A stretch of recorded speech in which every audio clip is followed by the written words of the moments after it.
আলহামদুলিল্লাহ ওয়াসসালাতু ওয়াসসালামু আলা রাসূলিল্লাহি ওয়া বাদ। সম্মানিত দিনী ভাই ও বন্ধুরা, আজকে এই ভিডিওতে আলোচনা করব স্বপ্নে হাজরাতুল আসওয়াদ দেখলে কি হয়।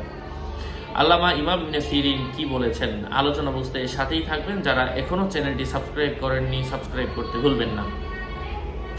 স্বপ্নে হযরতুল আসওয়াদ স্পর্শ করতে দেখলে স্বপ্নদ্রষ্টা হেজাজবাসী কোনো খলিফার অনুকরণ করবে। হযরতুল আসওয়াদ সমূলে উৎপাটন করে নিজের জন্যই তা নির্ধারণ করে নিতে দেখলে স্বপ্নদ্রষ্টা একাকীভাবে দিনের মধ্যে কোনো বিদআতের প্রচলন ঘটবে।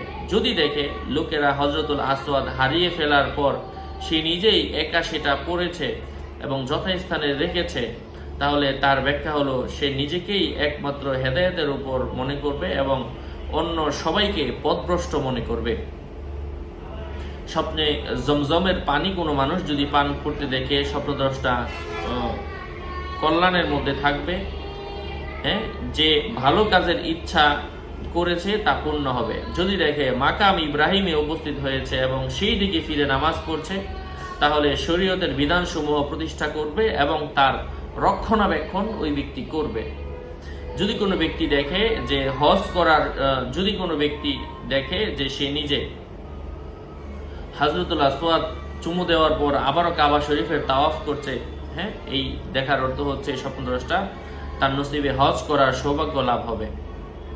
যদি দেখে হজের মৌসুমে খুতবা দিচ্ছে, এর অর্থ হচ্ছে স্বপ্নদ্রষ্টার সমকক্ষ কোনো মানুষের সাথে সে হজে যাবে। স্বপ্নদ্রষ্টা যদি কাবা শরীফের পাশে দাঁড়িয়ে মানুষকে নেক কাজের আদেশ করতে দেখে, অসৎ কাজ থেকে নিষেধ করতে দেখে, এর অর্থ হচ্ছে তার সুনাম শক্তিতে ছড়িয়ে পড়বে অথবা মৃদু বিপদের সম্মুখীন হওয়ার সম্ভাবনা রয়েছে।